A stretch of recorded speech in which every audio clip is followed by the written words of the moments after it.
जय हिंद दोस्तों, welcome to the सरकारी जॉब। आज की क्लास में हम टॉप 60 क्वेश्चन डिस्कस करेंगे आपके टेक्निकल ट्रेड थ्योरी के। तो जो भी कैंडिडेट प्लांट असिस्टेंट मैकेनिकल वाले होंगे उनके लिए क्लास मोस्ट इंपॉर्टेंट रहने वाली है।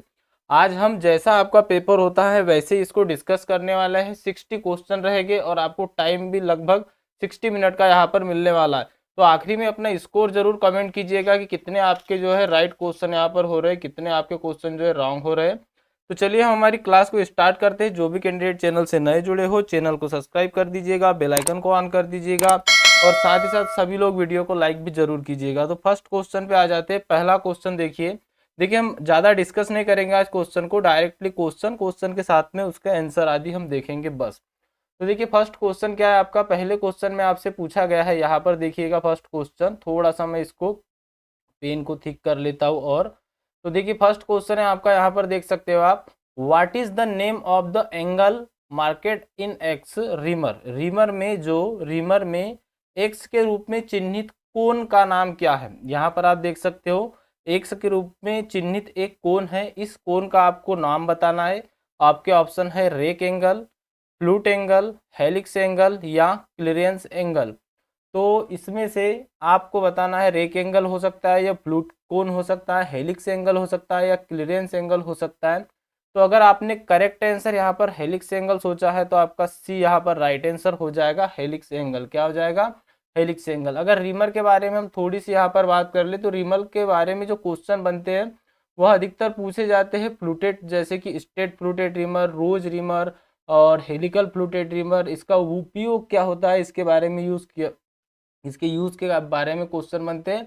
और रिमर साइज से मतलब जो आपका ड्रिल साइज निकालना होता है वह भी क्वेश्चन बनता है। तो देखिए जो आपका ड्रिल साइज होता है इसके लिए एक फॉर्मूला होता है, जैसे कि आपका जो है रिमर साइज, यहाँ पर आपका जो ड्रिल साइज माइनस हो जाता है आपका under size plus over size. तो यह फॉर्मूला होता है। आगे आपको ऐसा क्वेश्चन मिलेगा वह भी मैं आपको बताऊंगा। अच्छा एक चीज़ और मैं आपको बता दूं कि कभी भी जब भी आप रिमर साइज निकाल रहे हो, रीमर के लिए ड्रिल साइज निकाल रहे हो, तो जो ओवर साइज होता है वो सभी के लिए 0.05 ही होता है, ध्यान में रखिएगा।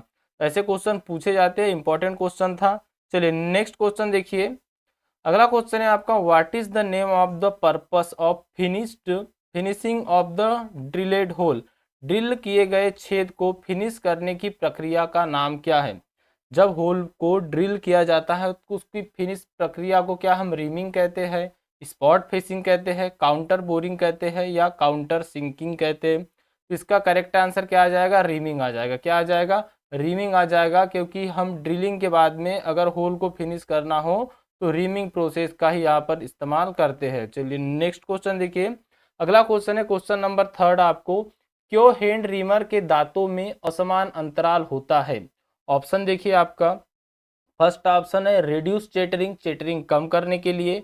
ऑप्शन नंबर बी है अधिक धातु निकालने के लिए। ऑप्शन नंबर सी है इंक्रीज द एफिशिएंसी, मतलब कि दक्षता बढ़ाने के लिए। और डी ऑप्शन है आपका टूल का जीवन बढ़ाने के लिए। तो बताइए क्यों हैंड रिमर के दांतों में असमान अंतराल होता है, मतलब कि जो स्पेस होता है इसका यह असमान होता है, क्यों होता है। तो अगर आपका यहाँ पर करेक्ट आंसर ए आपने सोचा है तो ए आपका राइट आंसर हो जाएगा। चेटरिंग को कम करने के लिए, किस लिए होता है, चेटरिंग को कम करने के लिए। चलिए नेक्स्ट क्वेश्चन देखिए। अगला क्वेश्चन है आपका, डिस्ट ड्रिल में क्लीयरेंस एंगल का क्या उद्देश्य है, मतलब कि आपको बताना है कि what is the purpose of clearance angle in twist drill. तो ट्विस्ट ड्रिल में क्लीयरेंस एंगल का क्या पर्पस होता है। ऑप्शन नंबर ए है प्रिवेंट रफ होल, अपरिष्कृत छिद्रों को रोकने के लिए। ऑप्शन नंबर बी है प्रिवेंट ओवरसाइज होल, ओवरसाइज छिद्रों को रोकने के लिए। सी ऑप्शन है आपका किनारों के असमान कोनों को रोकने के लिए। और डी ऑप्शन है ड्रिल के किनारों के घर्षण को रोकने के लिए। तो डिस्ट ड्रिल या ट्विस्ट ड्रिल जो होता है आपका, इसमें जो आपका क्लीयरेंस एंगल दिया जाता है वह किस लिए दिया जाता है, तो वह दिया जाता है prevent friction of the drill behind of the cutting edge, मतलब कि ड्रिल के किनारों के घर्षण को रोकने के लिए। तो डी यहाँ पे आपका करेक्ट आंसर हो जाएगा। क्या हो जाएगा, डी यहाँ पे आपका करेक्ट आंसर हो जाएगा। आपको ड्रिल के बारे में अधिकतर क्वेश्चन बनता है ड्रिल के पॉइंट एंगल से रिलेटेड। कौन सा, ड्रिल के पॉइंट एंगल से आपको क्वेश्चन पूछा जाता है कि पॉइंट एंगल जो होता है यह आपका सॉफ्ट, मीडियम और हार्ड के लिए अलग अलग होता है। सॉफ्ट के लिए पॉइंट एंगल हमेशा कम होता है। मीडियम जो आपको पता रहना चाहिए कि 118 डिग्री होता है ड्रिल का एंगल, और जो हार्ड मेटल है उसके लिए होता है 120 डिग्री। वही अगर हेलिक्स एंगल की बात की जाए तो हेलिक्स एंगल के बारे में भी क्वेश्चन बनता है। तो देखिए हेलिक्स एंगल की अगर हम बात करें तो हेलिक्स एंगल हार्ड मेटल के लिए, नॉर्मल मेटल के लिए और सॉफ्ट मेटल के तीनों के लिए अलग अलग होता है। या हार्ड मेटल के लिए हेलिक्स एंगल जो रखा जाता है कम रखा जाता है, मतलब 10 से 13 डिग्री होता है अप्रॉक्स। नॉर्मल के लिए होता है 18 से 30 डिग्री, क्या होता है 18 से 30 डिग्री होता है। वैसे अगर डायरेक्टली देखें तो 27.5 डिग्री जो है इसका करेक्ट आंसर होता है, अगर ऐसा कोई क्वेश्चन आता है और ऑप्शन में आपको 27.5 डिग्री हो तो आपको लगाना है। और जो सॉफ्ट मेटल होता है इसके लिए, या जो मुलायम धातु होती है इसके लिए होता है 35 से 40 डिग्री। यहाँ से क्वेश्चन डेफिनेटली पूछा जाता है, इंपॉर्टेंट क्वेश्चन था, ध्यान में रखिएगा। चलिए जैसा कि मैंने कहा था आपको कि हम ज़्यादा डिस्कस नहीं करेंगे, हम हमारे क्वेश्चनों को देखते हैं। 60 मिनट के अंदर अंदर आपको यह पूरे क्वेश्चन करना है, 60 मिनट के अंदर अंदर 60 क्वेश्चन, और आपके आंसर कितने यहाँ पर राइट हो रहे हैं सभी आपको यहाँ पर बताना है। देखिए यहाँ पर पूछा गया what is the angle of countersinking for a riveting. Riveting के लिए काउंटर सिंकिंग का कोण क्या होता है। तो रिवेटिंग के लिए काउंटर सिंकिंग का कोण क्या 75 डिग्री हो सकता है, 80 डिग्री हो सकता है, 90 डिग्री हो सकता है, 120 डिग्री हो सकता है। इसका करेक्ट आंसर क्या होना चाहिए। तो इसका जो करेक्ट आंसर है वह रहेगा ऑप्शन नंबर ए। क्या रहेगा, ऑप्शन नंबर ए यहाँ पर करेक्ट आंसर रहेगा। मैं एक बार आपको यहाँ पर बता देता हूँ, जब भी काउंटर सिंकिंग रिवेट की बात की जाए तो आ जाएगा 75 डिग्री, कितना 75 डिग्री। अगर बात की जाए स्वतः चूड़ी बनाने वाले काउंटर सिंकिंग का कोण या एंगल तो इसके लिए आ जाता है 80 डिग्री, कितना आ जाता है 80 डिग्री। और जो स्क्रू के काउंटर सिंक के शीर्ष का कोण होता है उसके लिए आता है 90 डिग्री। और 120 डिग्री किसी लिए आता है, तो जो चूड़ी काटने के लिए शीर्ष पर चेम्फर का कोण बनाया जाता है वह होता है 120 डिग्री का। यहाँ से भी क्वेश्चन बनते हैं, ध्यान में रख के चलिएगा, ऐसे क्वेश्चन आपको पूछे जाते ही है। अगला क्वेश्चन देखिए, क्वेश्चन नंबर 6 है what is the reason for overheated drill while drilling. Drilling करते समय ड्रिल के ओवरहीट होने का क्या कारण है। ऑप्शन देखिएगा आपके क्या है, ड्रिल होल नॉट करेक्टली, मतलब कि ड्रिल सही ढंग से नहीं पकड़ी हुई है। ऑप्शन नंबर बी है आपका कार्यखंड सही ढंग से नहीं पकड़ी हुई है। ऑप्शन नंबर सी है आपका क्लियरेंस एंगल सही नहीं है। ऑप्शन नंबर डी है आपका चिप्स के कारण फ्लूट्स ब्लॉक हो गई है। तो बताइए ड्रिलिंग करते समय ड्रिल के ओवरहीट होने का क्या कारण है, अधिक गर्म होने का क्या कारण है। तो इसका जो करेक्ट आंसर है वह क्या रहेगा, क्लियरेंस एंगल सही नहीं है। क्या आ जाएगा आपका करेक्ट आंसर, क्लियरेंस एंगल सही नहीं होगा तो क्या होगा, जो ड्रिलिंग करते समय ड्रिल है यह ओवरहीट करने लगेगा। क्या करने लगेगा, ओवरहीट करने लगेगा। तो इंपॉर्टेंट क्वेश्चन था, इस टाइप के क्वेश्चन बनते हैं, मैं आपको बता दे रहा हूँ। और मैं लगभग कोशिश कर रहा हूँ कि कुछ क्वेश्चन के बारे में भी आपको बता सकूँ। तो आपको पूरी क्लास एंड तक देखना है। आखिरी में आपका स्कोर भी यहाँ पर कमेंट करना है, कितना आपका जो है स्कोर आ रहा है प्लांट असिस्टेंट मैकेनिकल वाले सभी कैंडिडेट, चाहे आपका ट्रेड कोई भी हो। इसमें अधिकतर कैंडिडेट जो होंगे fitter, machinist, motor mechanic, welder आदि के होंगे। सभी को कमेंट करना है कि आपके कितने मार्क आ रहे हैं, क्योंकि इसी टाइप के क्वेश्चन और इसी लेवल के क्वेश्चन आपको भी पूछा जाना है। अच्छा एक चीज़ मैं आपको बता दूं, आपका जो कंप्लीट कोर्स यहाँ पर स्क्रीन पर दिखाई दे रही है, कंप्लीट कोर्स ई बुक थी प्लांट असिस्टेंट मैकेनिकल की। इसका प्राइस हमने 99 रुपीज़ कर दिया गया है। इसमें आपका कंप्लीट कोर्स है, टॉप 1000 क्वेश्चन आपके टेक्निकल वाले हिंदी और इंग्लिश बोथ लैंग्वेज में आपको मिलेंगे।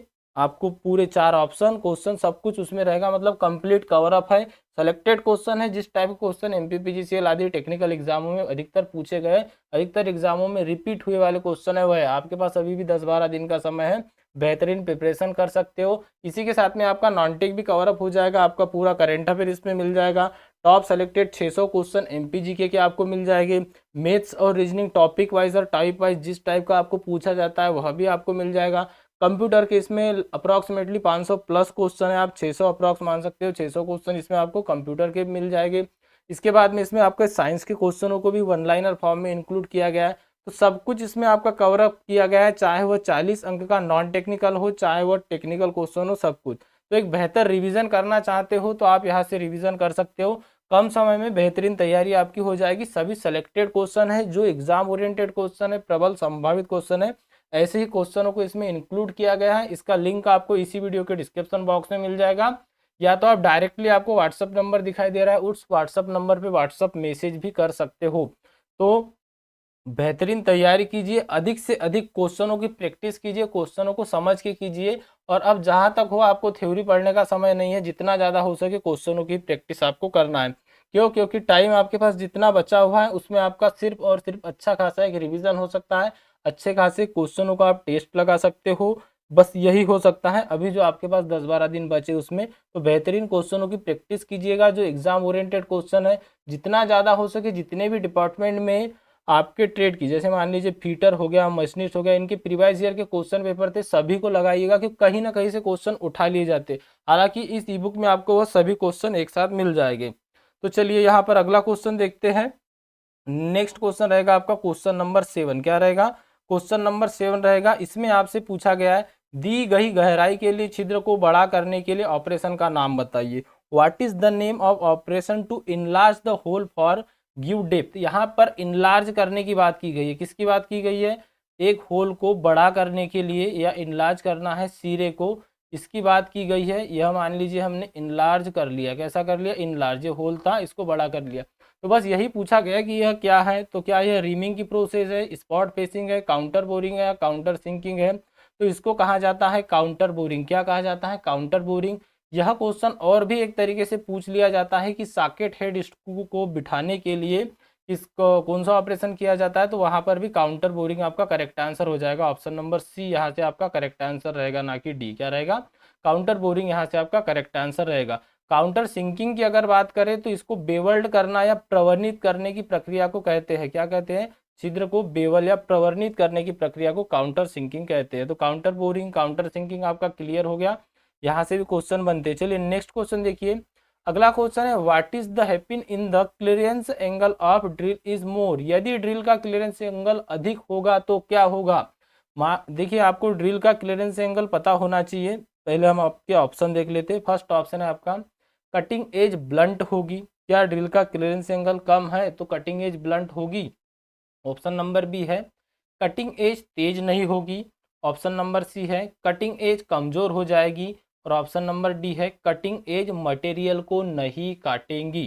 तो यहाँ पर अगर आपने करेक्ट आंसर सोचा है option number C, cutting edge will become weak, मतलब कि कटिंग एज कमजोर हो जाएगी, तो यह आपका करेक्ट आंसर हो जाएगा। क्या पूछा गया है? क्लियरेंस कोल अधिक होगा तब, मतलब कि आपका क्लियरेंस एंगल बढ़ेगा तब क्या होगा? कटिंग एज आपकी कमजोर हो जाएगी। चलिए नेक्स्ट क्वेश्चन है आपका question number 9। What will happen in the spindle running out of centre wheel drilling. यदि ड्रिलिंग के दौरान स्पिंडल केंद्र से बाहर चल रहा है तो क्या होगा? ऑप्शन नंबर ए है आपका ड्रिल इज ब्रेक। क्या ड्रिल टूट जाएगा?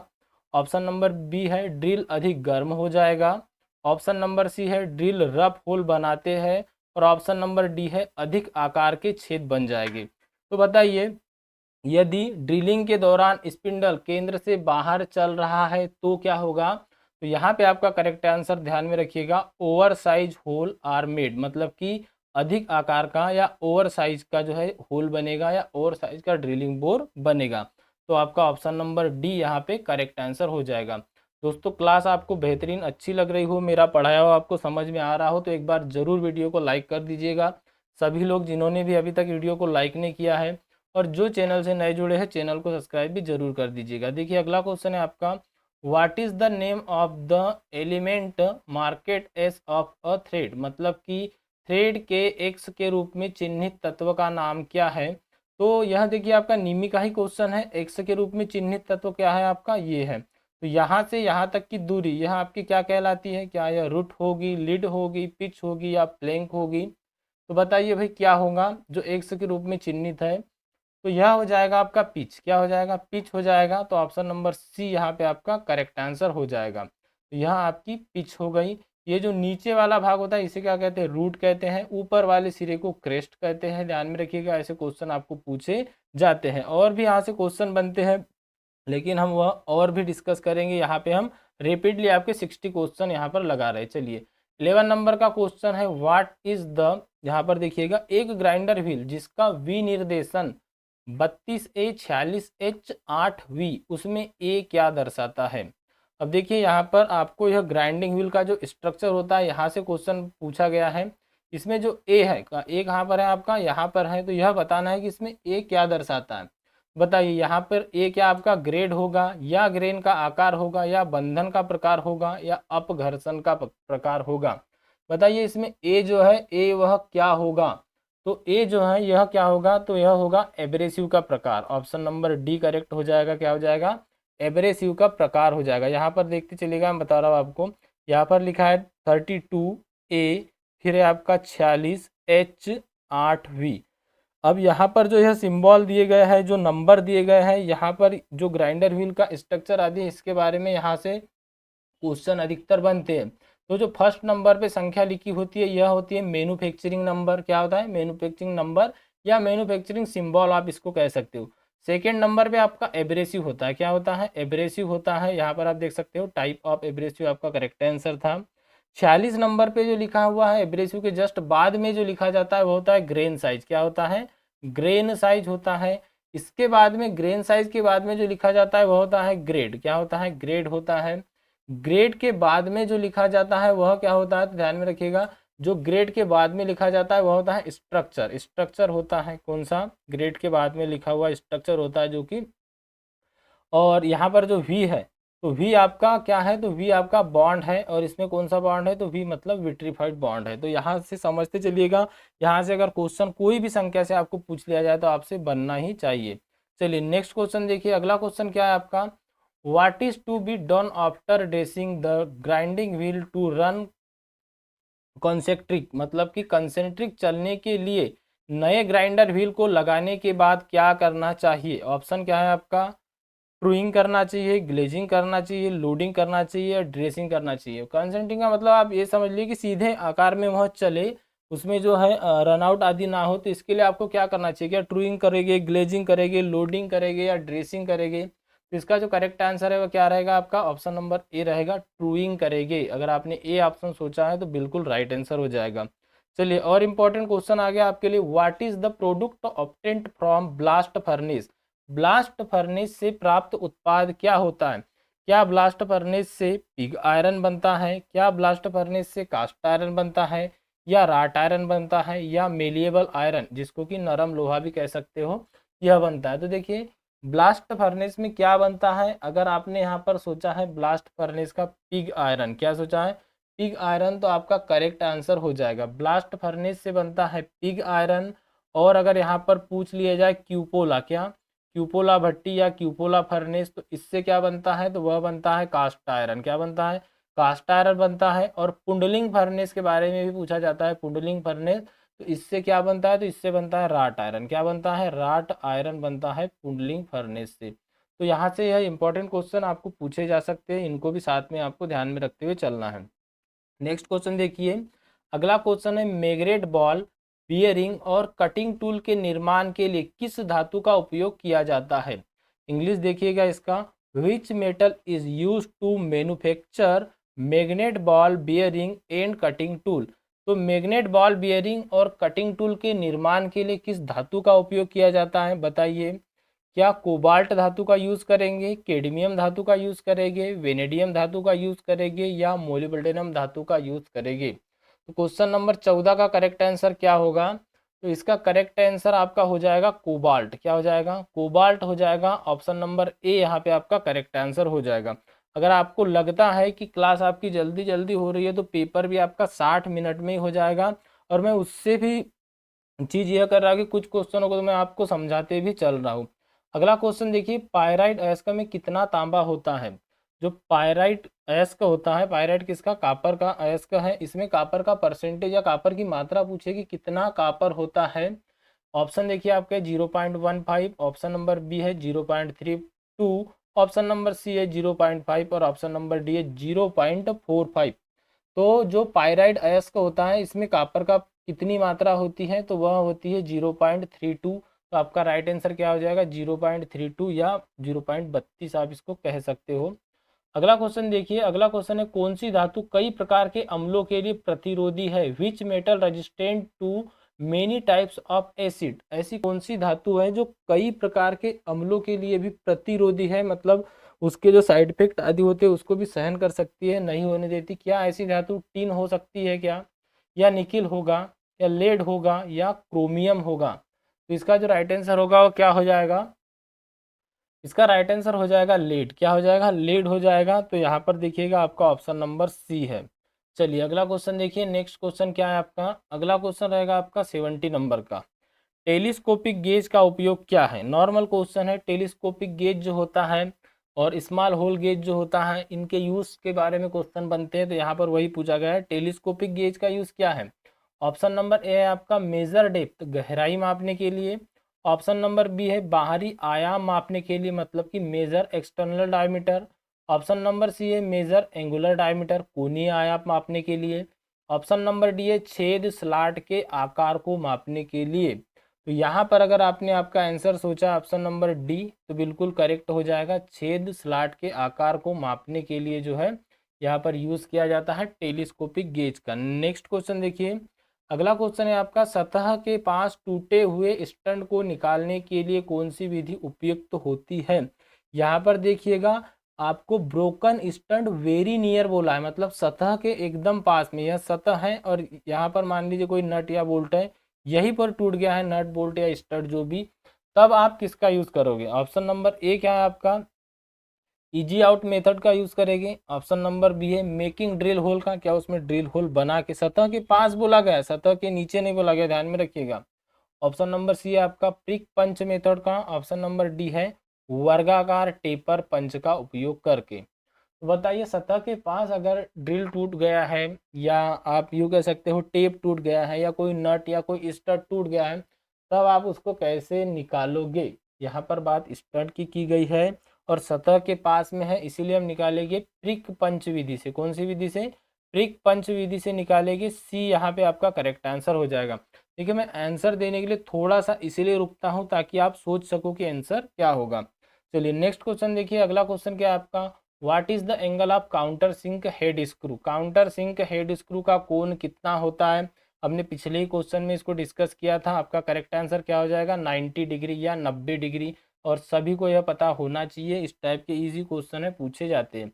अगला क्वेश्चन देखिए, यहाँ पर पूछा गया what is the name of the angle in their drill bit marked as X, मतलब कि ड्रिल बिट में एक्स के द्वारा चिन्हित किया गया कोण का क्या नाम है? यहाँ पर देखिए जो एंगल आपको दिखाया गया है यहाँ से लेके यहाँ तक, यह आपका एंगल है, एक्स के रूप में चिन्हित किया गया है। यह कौन सा एंगल है? ऑप्शन नंबर ए है आपका चीजल एंगल, मतलब कि छेनी कोण, या रेक कोण है, या पॉइंट एंगल है, या लीप क्लियरेंस एंगल है। तो बताइए यह जो एंगल है वह क्या है? तो इसका करेक्ट आंसर क्या हो जाएगा? अगर आपने इसका correct answer lip clearance angle सोचा तो बिल्कुल आपका यहाँ पर जो है करेक्ट आंसर हो जाएगा लीप क्लियरेंस एंगल। क्या हो जाएगा? लीप क्लियरेंस एंगल आपका करेक्ट आंसर हो जाएगा। चलिए नेक्स्ट क्वेश्चन देखिए। अगला क्वेश्चन रहेगा आपका 21 नंबर का। हम फटाफट क्वेश्चन को यहाँ पर रिविजन कर मतलब करते हैं ताकि आपके 60 क्वेश्चन बिल्कुल समय में हो सके। अगला क्वेश्चन है ड्रिल बिट में हेलिक्स कोण किस कोण से निर्धारित होता है? बिल्कुल ड्रिल बिट जो होता है इसमें हेलिक्स कोण, बहुत इजी क्वेश्चन है, कई बार है एनपीसीएल आदि के एग्जामों में पूछा गया है। क्या यह पॉइंट एंगल बिंदु कोण से होता है, रेक एंगल से होता है, चीजल एंगल से होता है, या क्लियरेंस एंगल से होता है? तो ड्रिल बिट में हेलिक्स कोण जो होता है इसका निर्धारण किया जाता है किस एंगल से? सॉरी क्लियरेंस एंगल, यहाँ आ जाएगा रेक एंगल। क्या आ जाएगा? Rake angle. बी यहाँ पे आपका करेक्ट आंसर हो जाएगा। अगर आपने बी आंसर सोचा था तो बिल्कुल आप यह समझ सकते हो कि हेलिक्स एंगल का ही दूसरा नाम रेक एंगल है। चलिए अगला क्वेश्चन देखिए। नेक्स्ट क्वेश्चन है आपका 22 नंबर का। What is the use of reamer? Reamer का उपयोग क्या है? बताइए रीमर जो होता है क्या यह छेद करता है, या एक छेद को बड़ा करता है, या छेद में थ्रेडिंग करता है रीमर, या ड्रिल किए गए छेद को सही आकार व फिनिशिंग देता है? तो बिल्कुल रीमर का काम क्या है? ड्रिल किए गए छेद को सही आकार देना, करेक्ट साइज में बनाना। तो डी यहाँ पे आपका राइट आंसर हो जाएगा। नेक्स्ट क्वेश्चन देखिए। अगला है 23 नंबर का question. What is the purpose of type N twister drill? Type N twister drill का उद्देश्य क्या है? बताइए, हमने अभी डिस्कस किया था, मैंने आपको बताया था। तो इसमें पूछा गया कौन से मटेरियल के लिए यह यूज़ होगा। ऑप्शन है आपके कठोर मटेरियल के लिए, मतलब कि हार्ड मेटल के लिए। ऑप्शन बी है आपका ब्रिटल, मतलब कि भंगूर सामग्री के लिए। ऑप्शन सी है नरम और सख्त, मतलब कि सॉफ्ट एंड टफ सामग्री के लिए। और ऑप्शन नंबर डी है सामान्य या निम्न कार्बन स्टील के उपयोग के लिए। यहाँ पर देखिएगा किस टाइप का पूछा गया है, एन टाइप का पूछा गया है। और एन टाइप का मैंने आपको क्या बताया था कि नॉर्मल यूज़ के लिए यूज़ किया जाता है, सामान्य निम्न कार्बन स्टील के उपयोग के लिए। तो डी यहाँ पे आपका जो है राइट आंसर हो गया। इंपॉर्टेंट क्वेश्चन था बिल्कुल। यह जो क्वेश्चन है आप समझते चलिएगा, इसी टाइप के क्वेश्चन आपको देखने को मिलेंगे। चलिए नेक्स्ट क्वेश्चन देखिए, क्वेश्चन नंबर 24 है, कौन से रिमर में लंबा टेपर लीड होता है? Which reamer will be have a long taper lead? यहाँ पर लॉन्ग टेपर लीड की बात की गई है। ध्यान से सोच समझ के आंसर सोचिएगा। क्या हैंड रिमर होगा, सॉकेट रिमर होगा, मशीन रिमर होगा या हेलिकल फ्लूटेड रिमर होगा? तो यहाँ पर जो आपका करेक्ट आंसर होगा वो क्या रहेगा? ऑप्शन नंबर बी रहेगा, सॉकेट रिमर। बिल्कुल ऑप्शन नंबर बी ही आपका करेक्ट आंसर रहेगा। अगला क्वेश्चन देखिए, पायलट के साथ हैंड रिमर में पायलट का कार्य क्या है? बताइए, हैंड रिमर में पायलट का कार्य क्या होता है? ऑप्शन नंबर ए है आपका होल का आकार सही रखने के लिए। ऑप्शन नंबर बी है होल से बर को दूर करने के लिए। ऑप्शन नंबर सी है आपका रिमर की सुचारू कार्य प्रणाली प्रदान करने के लिए। और ऑप्शन नंबर डी है रिमर को रिम्ड होने वाले होल के साथ कंसेंट्रिक करने के लिए। तो आपको यहाँ पर बताना है कि हैंड रिमर विथ पायलट का जो यूज़ किया जाता है, इसमें पायलट का वर्क क्या होता है? What is the function of pilot? Option भी देख सकते हो, keep size of the hole accuracy, क्या होल का आकार सही रखता है? Remove the burr from the hole, या सी ऑप्शन है provide smooth functioning of reamer, और डी ऑप्शन है keep remove concentric with hole to be reamed, मतलब कि रिमर को रिमड होने वाले होल के साथ कंसेंट्रिक करने के लिए। तो क्या होगा इसका करेक्ट आंसर? तो जिन्होंने भी यहाँ पर करेक्ट आंसर डी लगाया है, डी आपका करेक्ट आंसर हो जाएगा। रिमर को रिम्ड होने वाले होल के साथ कंसेंट्रिक करने के लिए यहाँ पर पायलट का यूज़ किया जाता है। ध्यान में रखिएगा, मोस्ट इंपॉर्टेंट क्वेश्चन था यह भी। अगला क्वेश्चन है आपका नेक्स्ट नंबर का, ड्रिल में बिंदु कोण मतलब कि पॉइंट एंगल को कौन तय करता है? आपका जो ड्रिल है, ड्रिल का पॉइंट एंगल कैसा होना चाहिए? बड़ा होना चाहिए, छोटा होना चाहिए, कितना होना चाहिए? क्या 118 डिग्री होना चाहिए, या 118 डिग्री से कम होना चाहिए, या 118 डिग्री से अधिक होना चाहिए? यह किस पे निर्भर करता है? क्या ड्रिल के मटेरियल पे निर्भर करेगा, क्या जॉब के मटेरियल पे, काटने की गति पे निर्भर करेगा, या साइज ऑफ द ड्रिल? तो देखिए, जो जॉब का मटेरियल होता है उस पर निर्भर करता है। जॉब का मटेरियल हार्ड है या सॉफ्ट है, किस टाइप का है, उस पर पॉइंट एंगल निर्भर करता है। वैसे नॉर्मली जो पॉइंट एंगल होता है वो 118 डिग्री होता है। तो यहाँ पर आपका करेक्ट आंसर क्या रहेगा? जॉब का मटेरियल, मतलब option number B. Next question देखिए, अगला क्वेश्चन क्या है आपका, what is the drill size of reaming 10 millimetre hole if undersize is 0.2 mm and oversize is 0.05 mm? यहाँ पर वही मैंने जो आपको बताया था उसी से क्वेश्चन मान लीजिए पूछ लिया गया। क्या 10 मिलीमीटर के छेद की रिमिंग करने के लिए ड्रिल का आकार क्या होगा अगर अंडर साइज 0.2 मिलीमीटर और ओवर साइज 0.5 मिलीमीटर है? तो यहाँ पर हमको जो रिमिंग साइज क्या है, यहाँ पर 10 मिलीमीटर के छेद का रिमिंग साइज बनाना है। तो इसके लिए हमको क्या पूछा गया है कि ड्रिल का आकार क्या होगा? तो मैंने आपको फॉर्मूला क्या बताया था, ड्रिल साइज निकालने के लिए आपको रिमर साइज से माइनस कर देना है, कौन सा?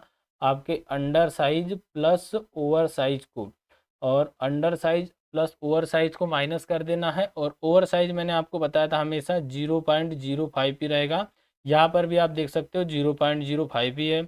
अब अंडर साइज दिया गया आपको यहाँ पर 0.2, तो इसको जब हम जोड़ेंगे, क्या करेंगे, ऐड करेंगे, तो यह क्या हो जाएगा आपका 0.25 हो जाएगा। क्या हो जाएगा? 0.25 हो जाएगा।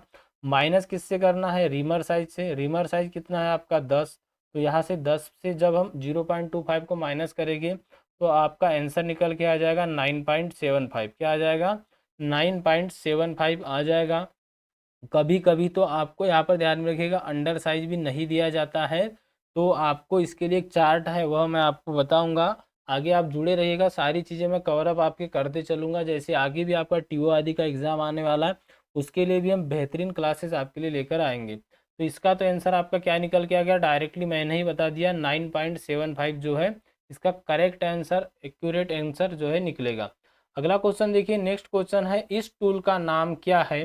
What is the name of tool? तो यहाँ देख के ही आपको समझ में आना चाहिए क्या है, स्टोन ड्रेसर है, डायमंड ड्रेसर है, स्टार हिल ड्रेसर है, या एब्रेसिव डिस्क ड्रेसर है तो यह ड्रेसर ही पर आपको बताना है किस टाइप का ड्रेसर है। तो यह स्टार हिल ड्रेसर है, सी यहाँ पर जिन्होंने भी सोचा है यहाँ पर आप देख सकते हो यह कौन सा ड्रेसर है, स्टार हिल ड्रेसर है। चलिए नेक्स्ट क्वेश्चन देखिए, कौन सा ग्राइंडिंग व्हील में बांड की ताकत को इंगित करता है, which indicate in the strength of bond grinding wheel. Grinding wheel में बॉन्ड की ताकत, बॉन्ड कितना मजबूत है, यह कौन इंगित करता है, क्या वह ग्रिट होगा, ग्रेड होगा, स्ट्रक्चर होगा, या ग्रेन का आकार होगा। तो यहाँ पर आपका करेक्ट आंसर क्या आएगा सोचिएगा। अगर आपने यहाँ पर करेक्ट आंसर ग्रेड सोचा, ऑप्शन नंबर बी, क्या अगर आपका ऑप्शन नंबर बी है तो आपका करेक्ट आंसर हो जाएगा, ग्रेड ही है जो ग्राइंडर में बॉन्ड की ताकत को इंगित करता है।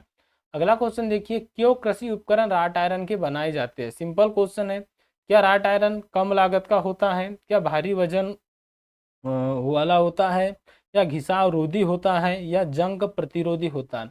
तो बिल्कुल जो आपका राट आयरन है यह क्या होता है, कोरोजन रेजिस्टेंस मतलब कि जंग प्रतिरोधी होता है, इसीलिए ऑप्शन नंबर डी आपका करेक्ट आंसर हो जाएगा। इसीलिए जो है कृषि उपकरण राट आयरन के बनाए जाते हैं। चलिए नेक्स्ट क्वेश्चन देखिए, अगला क्वेश्चन आपका थोड़ा सा मिस हो गया है, इसीलिए हमने इसमें एक क्वेश्चन आपका बढ़ा दिया गया है।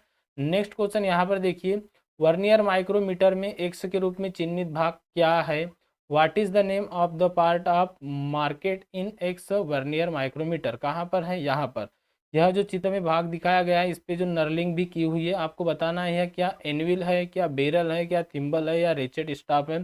सभी को इसका आंसर पता होना चाहिए, बहुत इजी क्वेश्चन है। यह क्या आपका थिम्बल है, तो सी यहाँ पे आपका करेक्ट आंसर हो जाएगा। क्या हो जाएगा, सी यहाँ पे आपका करेक्ट आंसर हो जाएगा। अगला क्वेश्चन देखिए, टूटे हुए स्टंट को हटाने की विधि क्या है। यहाँ पर जो विधि दिखाई गई है यह कौन सी विधि है, क्या यह इजी आउट विधि है, प्रिक पंच विधि है, ड्रिल होल बनाने वाली विधि है, या यूजिंग स्क्वायर टेपर पंच मेथड मतलब कि स्क्वायर टेपर पंच मेथड को यूज किया गया है, कौन सी विधि यह है। तो बिल्कुल आप यहाँ पर देख सकते हो, आपको क्या दिखाई दे रहा है, आपको पंच दिखाई दे रहा है, तो प्रिक पंच विधि है। क्या है, प्रिक पंच विधि है, बी यहाँ से आपका राइट आंसर हो जाएगा।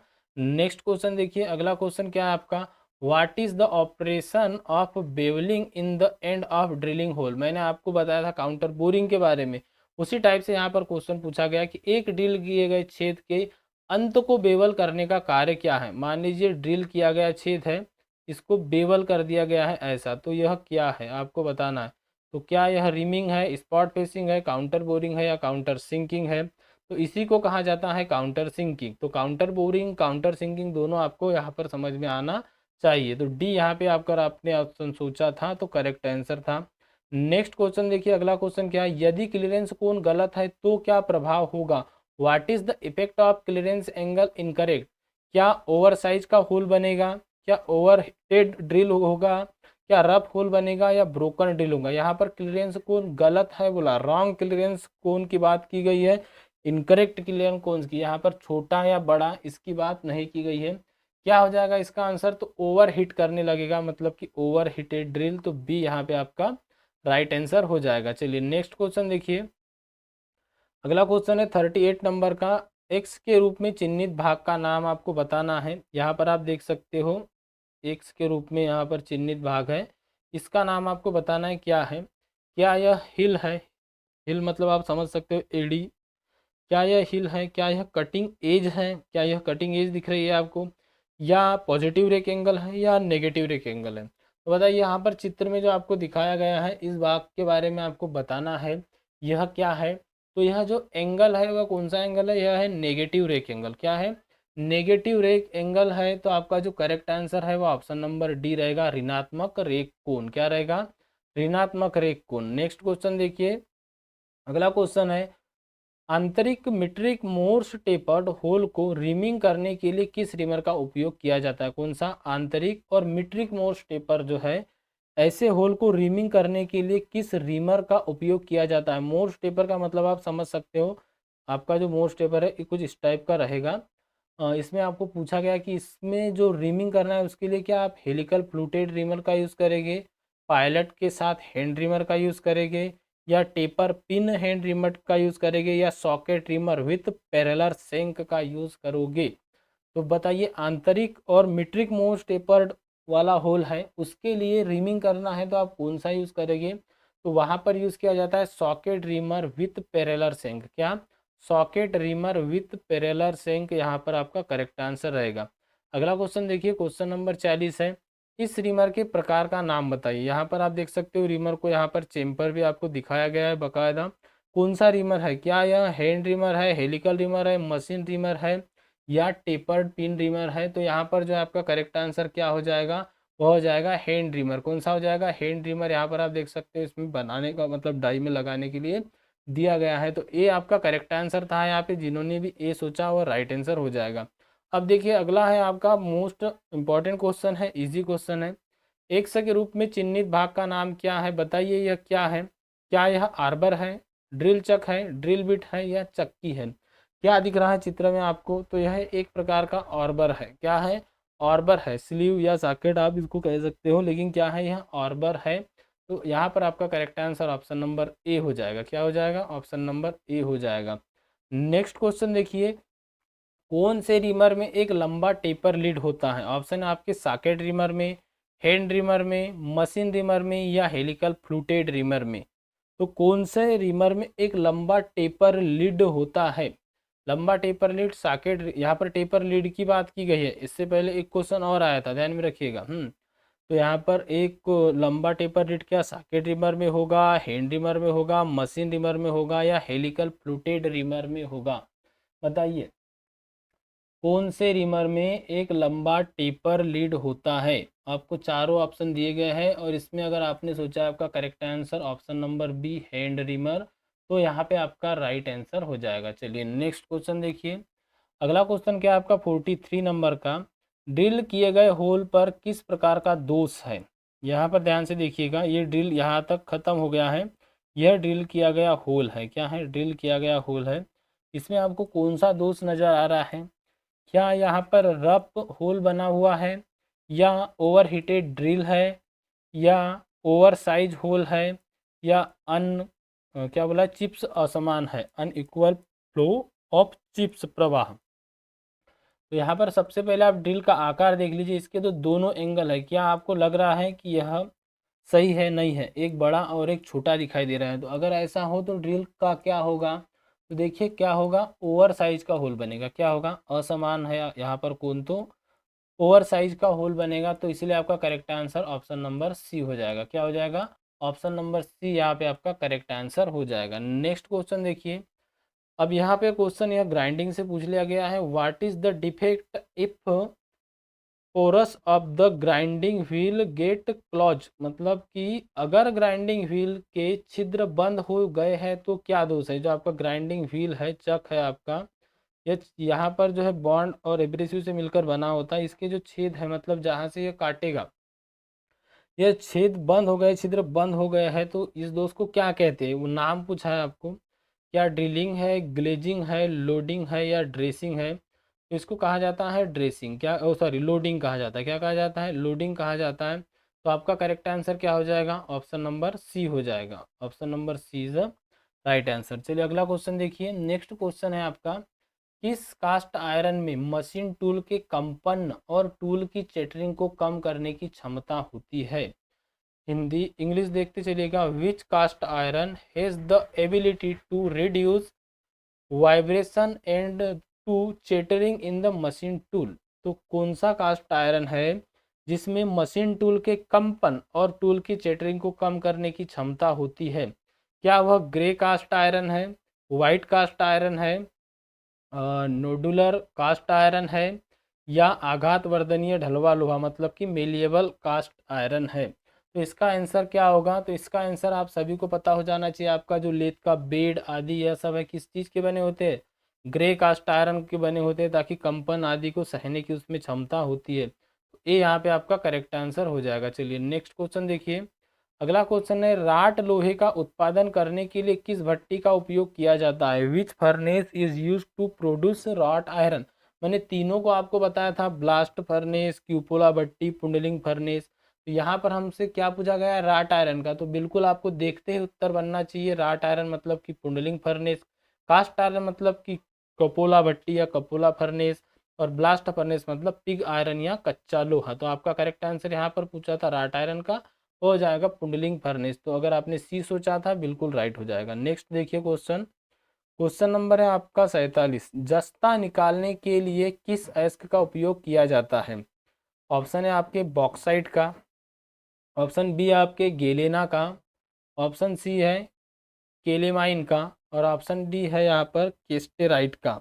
तो जस्ता या आप इसको जिंक क्या कहते हो, जिंक कहते हो, और जिंक को निकालने के लिए किस अयस्क का उपयोग किया जाता है? तो इसके लिए यूज़ किया जाता है केलेमाइन का। कौन सा? केलेमाइन क्या है? जिंक का अयस्क है, सीधा सीधा आपको ध्यान में रखना है।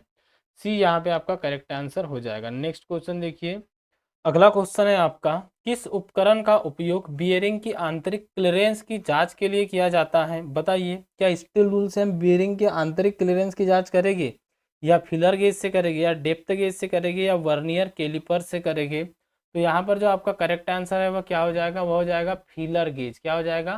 फीलर गेज हो जाएगा। तो यहाँ पर आपका बी जो है राइट आंसर रहेगा। चलिए नेक्स्ट क्वेश्चन देखते हैं। अगला क्वेश्चन है आपका, what is the name of part marked as X? X के द्वारा चिन्हित भाग का नाम क्या है? तो यहाँ पर आप देख सकते हो यह जो भाग है एक्स के द्वारा चिन्हित किया गया है। यहाँ पर आपको बताना है कि क्या यह कॉलर है, स्क्वायर हेड है, फिंगर्स है, या बॉडी है। तो एक्स के द्वारा जो भाग चिन्हित किया गया है इनको कहते हैं फिंगर्स। तो आपने अगर यह सोचा था सी, तो आपका राइट आंसर हो जाएगा। चलिए अगला क्वेश्चन देखिए। नेक्स्ट क्वेश्चन क्या है आपका, अब यहाँ पर आपसे पूछा गया what is the angle of Acme thread? Acme thread का कोण क्या होता है? बहुत इजी क्वेश्चन है। क्या 66 डिग्री होता है, 55 डिग्री होता है, 29 डिग्री होता है, या 45 डिग्री होता है? तो जो एक्मे थ्रेड होती है इसका एंगल होता है 29 डिग्री। क्या होता है? 29 डिग्री होता है। एक्मे थ्रेड का यूज़ किया जाता है लीड स्क्रू आदि पे। वही अगर वाइस के बारे में पूछा जाता है कि वाइस का जो स्क्रू होता है या नट होता है इसमें कौन सी थ्रेड कटी होती है, तो यहाँ पर स्क्वायर थ्रेड ही होती है। ध्यान में रखिए कौन सी होती है? स्क्वायर ही होती है, लेकिन लीड स्क्रू पर एक्मे थ्रेड होती है। और कई प्रकार के क्वेश्चन यहाँ सर बनते हैं एक्मे थ्रेड आदि से, जैसे पावर ट्रांसमिशन में एक तरफ लोड लगाने के लिए किसका यूज़ किया जाता है, तब अगर बटरेज थ्रेड आदि रहती है तो यहाँ पर आपका आंसर करेक्ट हो जाता है। इस क्वेश्चन का आंसर एक्मे थ्रेड का एंगल पूछा था तो 29 डिग्री करेक्ट आंसर था। British standard Whitworth thread, fine thread और पाइप थ्रेड इनके बारे में पूछा जाता है, जिनका एंगल होता है 55 डिग्री। मीट्रिक थ्रेड का एंगल होता है 60 डिग्री। अधिकतर जो यूज़ किया जाता है वी थ्रेड का ही यूज़ किया जाता है। अगर क्वेश्चन बनता है कि अधिकांशतः कौन सी थ्रेड का यूज़ किया जाता है, तो वी थ्रेड करेक्ट आंसर रहेगा। चलिए अगला क्वेश्चन देखिए। नेक्स्ट क्वेश्चन क्या है आपका, what is the advantage of centre screw in die stock? Die stock में सेंटर स्क्रू का क्या लाभ है? ऑप्शन नंबर ए है आपका डाई को कसने के लिए। सेंटर स्क्रू की बात की गई है, आपने डाई देखी होंगी, जो डाई होती है इसमें अलग अलग स्क्रू होते हैं, तो इसका जो सेंटर स्क्रू होता है इसका क्या लाभ होता है? क्या डाई को कसने के लिए यूज़ किया जाता है, कट की गहराई को समायोजित करने के लिए यूज़ किया जाता है, या आंतरिक चूड़ियों के व्यास को समायोजित करने के लिए यूज़ किया जाता है, या बाहरी चूड़ियों के व्यास को समायोजित करने के लिए किया जाता है? देखिए इसका जो करेक्ट आंसर हो जाएगा वो हो जाएगा कट की गहराई को समायोजित करने के लिए, to adjust the depth of cut. जो आपके डाई है इसमें डेप्थ ऑफ कट कितनी लगाना है उसको यहाँ पर समायोजित करने के लिए डाई स्टॉक में सेंटर स्क्रू का यूज़ किया जाता है। तो आपका करेक्ट आंसर इसका ऑप्शन नंबर बी था। यह पूरा पीडीएफ मैं आपको टेलीग्राम में शेयर कर दूंगा, आप टेलीग्राम ग्रुप ज्वाइन कर लीजिए, एक बार फिर से इसको आप देख सकते हो वहाँ पर भी। अगला क्वेश्चन है what is the name of element of screw? X के रूप में चिन्हित स्क्रू के तत्वों का नाम क्या है? अब यहाँ पर आपको दिया गया है एक्स के रूप में यह चिन्हित है। पिछली बार क्या चिन्हित था हमने देखा था, तो यह था। यह थ्रेड देख के बताइए कौन सी थ्रेड है, तो यह नक्कल थ्रेड है। लेकिन आपको क्या बताना है यहाँ पर यह क्या है, तो क्या यह रूट हो जाएगा, पिच हो जाएगा, क्रेस्ट हो जाएगा, या एंगल, थ्रेड एंगल हो जाएगा? तो यह क्या है जो एक्स के रूप में चिन्हित है? सोच समझ के आपका आंसर दीजिएगा। तो यह क्या आपकी रूट है, पिच है, क्रेस्ट है, या थ्रेड एंगल है? तो यहाँ पर आपको क्या दिखाई दे रहा है, तो यह आ जाएगा आपका थ्रेड एंगल। क्या आ जाएगा? थ्रेड एंगल या चूड़ी का कोण। तो अगर आपका डी सोचा था तो करेक्ट आंसर रहेगा। अगला क्वेश्चन है 53 नंबर का, which term describe the axis movement of screw on complete turn, मतलब कि कौन सा पद एक पूर्ण घुमाव में स्क्रू के अक्षीय गति का वर्णन करता है। क्वेश्चन को समझिएगा, एक पूर्ण घुमाव मतलब पूरा एक चक्कर जब लगाते हैं तो यहाँ पर कौन सा पद एक पूर्ण घुमाव में स्क्रू के अक्षीय गति का वर्णन करता है। अक्षीय गति का वर्णन क्या करेगा, क्या लीड करेगा, फ्लैंक करेगा, पिच करेगा या गहराई करेगी, मतलब कि डेप्थ। तो यहाँ पे आपका करेक्ट आंसर क्या हो जाएगा, वह हो जाएगा लीड। क्या हो जाएगा, लीड हो जाएगा। क्या हो जाएगा, लीड हो जाएगा। तो ए यहाँ पे आपका करेक्ट आंसर रहेगा। चलिए अगला क्वेश्चन देखिए। नेक्स्ट क्वेश्चन क्या है आपका, how the size of drill bit is measure. Drill bit का साइज कैसे मापा जाता है। जो ड्रिल बिट होता है इसका साइज कैसे मापा जाता है, बिटवीन फ्लूट, फ्लूट के बीच से मापेंगे क्या, या बिटवीन द होल, लेड के लिए के बीच से मापेंगे, या बिटवीन वेब, वेब के बीच से मापेंगे, या गर्दन के व्यास से। तो ड्रिल का साइज कैसे लिया जाता है आप सभी को पता रहना चाहिए कि जो लेड होती है, लेड या मार्जिन आप कह सकते हो, ड्रिल जो इस टाइप का कुछ बना होता है तो लेड से लेड तक लिया जाता है, मतलब लेड के बीच का, बिटवीन द लेड। क्या आ जाएगा, between the lead. Option number B यहाँ पे आपका राइट आंसर हो जाएगा। चलिए नेक्स्ट क्वेश्चन देखिए। अगला क्वेश्चन क्या है आपका 55 नंबर का, सामान्य प्रयोजन ड्रिल का हेलिक्स एंगल कितना होता है। तो नॉर्मली ड्रिल का जो हेलिक्स एंगल होता है वह कितना होता है, यह अलग अलग बुकों में क्वेश्चन रॉन्ग दिया गया है। यहाँ पर देखिएगा, सामान्यतः हमको हेलिक्स एंगल पूछा गया है और सामान्य के लिए मतलब कि नॉर्मल मेटल के लिए बात हो जाएगी तो बहुत ही 27.5 डिग्री, 27 से 1/2 या 27.5 यह हम डिस्कस कर चुके हैं। तो आपका करेक्ट आंसर क्या रहेगा, 27.5 रहेगा। लीप क्लियरेंस एंगल के बारे में पूछा जाता है तो वह होता है 8 से 12 डिग्री। क्या होता है, 8 से 12 डिग्री। कुछ बुकों में आपको 10 से 15 डिग्री भी मिल जाएगा जो कि रॉन्ग है, लेकिन अगर ऑप्शन में 8 से 12 डिग्री है तो यही 100% करेक्ट आंसर होगा। ध्यान में रखिएगा, जो 15 डिग्री वाला है यह नहीं होगा। अगर यहाँ ऑप्शन ना हो और ऐसे ऑप्शन इसके नज़दीक हो तो आप इसको तब लगा सकते हो। वैसे definitely correct answer lip clearance angle के मामले में होता है 8 से 12 डिग्री। हमको क्वेश्चन में हेलिक्स एंगल पूछा था तो ऑप्शन नंबर सी जो है आपका करेक्ट आंसर हो जाएगा 27.5 डिग्री। अगला क्वेश्चन देखिए 56 नंबर का क्वेश्चन है, इस टूल का नाम क्या है। What is the name of tool.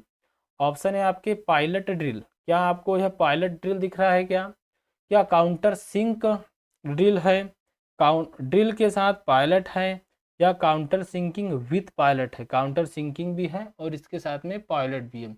बताइए आपको यहाँ पर क्या समझ में आ रहा है। तो बिल्कुल काउंटर सिंकिंग भी है और इसके साथ यहाँ पर पायलट भी है। तो डी यहाँ पे आपका करेक्ट आंसर हो जाएगा। अगर आपने डी सोचा था तो बिल्कुल आपका यहाँ पर राइट आंसर रहेगा।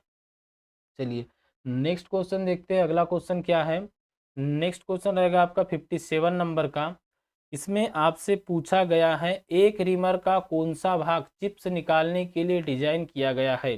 Which part of reamer is design for the removal of chips, मतलब कि एक रिमर का कौन सा भाग होता है रिमर में जो चिप्स को निकालने के लिए डिजाइन किया जाता है। क्या रिमर का फेस होता है, फ्लूट होता है, एडी होती है, या कटिंग एज होता है। तो इसका करेक्ट आंसर क्या हो जाएगा, चिप्स किसके द्वारा निकलेगी, तो वह निकलेगी फ्लूट के द्वारा, चाहे ड्रिल हो चाहे रिमर हो। तो करेक्ट आंसर क्या हो जाएगा, ऑप्शन नंबर बी जो है यहाँ पे आपका करेक्ट आंसर हो जाएगा। क्या हो जाएगा, ऑप्शन नंबर बी करेक्ट हो जाएगा। नेक्स्ट क्वेश्चन देखिए 58 नंबर का क्वेश्चन है। इसमें आपसे पूछा गया what is the purpose of type twist drill. Type s twist drill का उपयोग क्या है। यहाँ पर देखिए एस आकार का पूछा है। अब हमने एस एन एच तीनों को यहाँ पर आपको एक ही क्वेश्चन में बता दिया था। इसका आंसर आपको सोच समझ के देना है। तो देखिए एस आकार का ऑप्शन नंबर ए है, कठोर धातु के लिए उपयोग किया जाता है। ऑप्शन नंबर बी है, उच्च कार्बन स्टील के लिए उपयोग किया जाता है, मतलब कि हाई कार्बन स्टील के लिए। ऑप्शन नंबर सी है, नरम और सख्त सामग्री के लिए यूज़ किया जाता है, मतलब कि सॉफ्ट एंड टफ मटेरियल के लिए। और ऑप्शन नंबर डी है, सामान्य या निम्न कार्बन स्टील के लिए उपयोग किया जाता है, use for normal low carbon steel. तो इसका जो करेक्ट आंसर रहेगा वह क्या रहेगा, तो इसका करेक्ट आंसर अगर आपने सोचा है ऑप्शन नंबर सी, क्या ऑप्शन नंबर सी करेक्ट हो जाएगा। कौन सा, सॉफ्ट एंड टफ मटेरियल के लिए यूज किया जाता है एस का। चलिए अगला क्वेश्चन देखिए। नेक्स्ट क्वेश्चन रहेगा आपका 59 नंबर का। इसमें आपसे पूछा गया है what is the reason for rough hole in drilling, drilling में रफ छेद होने का क्या कारण है, बताइए। तो यहाँ पर आपका ऑप्शन क्या है, असमान बिंदु का पतला होना, मतलब अनइक्वल पॉइंट थिनिंग, मतलब पॉइंट की जो मोटाई है यह असमान है, अनइक्वल है, तो रफ छेद बनेगा क्या। ऑप्शन नंबर बी है आपका ड्रिल पॉइंट केंद्र में नहीं है, तो रफ छेद बनेगा क्या। ऑप्शन नंबर सी है क्लियरेंस एंगल गलत है। तो बताइए यहाँ पर आपका जो करेक्ट आंसर है वह क्या रहेगा। ड्रिलिंग में रफ छेद होने का क्या कारण है, असमान बिंदु कोण पतला होना, ड्रिल पॉइंट केंद्र में नहीं होना, या क्लियरेंस एंगल इज इनकरेक्ट। और ऑप्शन नंबर डी नहीं दिया है आपका, मैं आपको ऑप्शन नंबर डी यहाँ पर दे देता हूँ। यहाँ पर आपको क्या क्या ऑप्शन मिल गए, असमान बिंदु का पतला होना, ड्रिल पॉइंट केंद्र में नहीं होना, क्लियरेंस एंगल गलत होना, और लिप्स, जो लिप्स है इसकी असमान, लिप्स असमान होना, आप इसको यह कह सकते हो। तो रफ छेद होने का क्या कारण होता है, असमान बिंदु का पतला होना, मतलब कि जो आपका एंगल है इसका पतला होना होता है। ड्रिल पॉइंट में नहीं होगा तो क्या होगा, बड़े आकार का छेद बनेगा। क्लियरेंस एंगल गलत होगा तो क्या होगा, तो यहाँ पर सी करेक्ट हो जाएगा, क्लियरेंस एंगल इनकरेक्ट, तो आपका रफ छेद बनने की संभावनाएं रहती है। चलिए अगला क्वेश्चन देखिए। नेक्स्ट क्वेश्चन क्या है आपका, हाई 19 मिलीमीटर रिमिंग छेद को परिक्रस्त करने के लिए ड्रिल का आकार निर्धारित करें। तालिका के अनुसार अंडर साइज 0.2 और ओवर साइज 0.05 है।